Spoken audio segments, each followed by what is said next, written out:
तो क्या ऐसा है कि एपिलेप्सी अगर आपको है, दौरे भी आ रहे हैं, तो आपको मेडिसिन ताउम्र लेनी है और अगर आपने एक भी दिन मिस करी तो फिर आप रिस्क में हैं?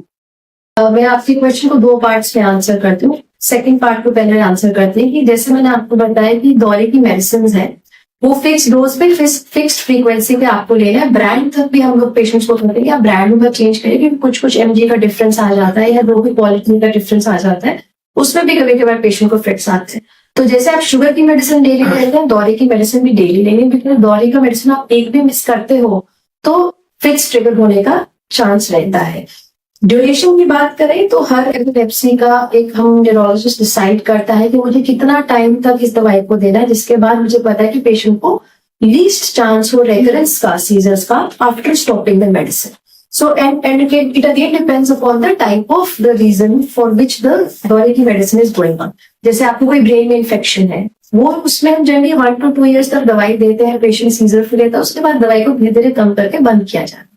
सपोजिंग पेशेंट को कोई ट्रोमैटिक ब्रेन इंजरी है, उसकी वजह से ब्रेन में कोई स्कार बन गया है, स्कार एपिलेप्सी में लाइफ लॉन्ग चलती है, या कुछ जेनेटिक कारण है उसमें लाइफ लॉन्ग चलती है, कुछ syndromes. And most of the epilepsies में ज्यादातर हम लोग 3 to 5 years तक मेडिसिन देते हैं दौरे के। अगर 5 years सीजर फ्रीडम रहता है तो हम लोग ट्राई करते हैं कि दवाई को धीरे कम करके हम उसको बंद करें। रेकरेंस की चांसेस बहुत कम होता है, वो पेशेंट के साथ डिस्कस किया जाता है कि अगर recur fracture then we will start it again.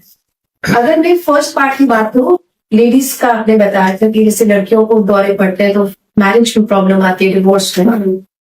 सो ऐसा नहीं है, it is a taboo not everywhere in the world and not everywhere in India, but yes बहुत बच्चे जो लड़कियां होती हैं जिनको मैरिजेबल एज होता है तो उनका कंसर्न रहता है कि घर वालों को, जो ससुराल वाले हैं उनको बताएं दौरे की है कि नहीं या ना बताएं।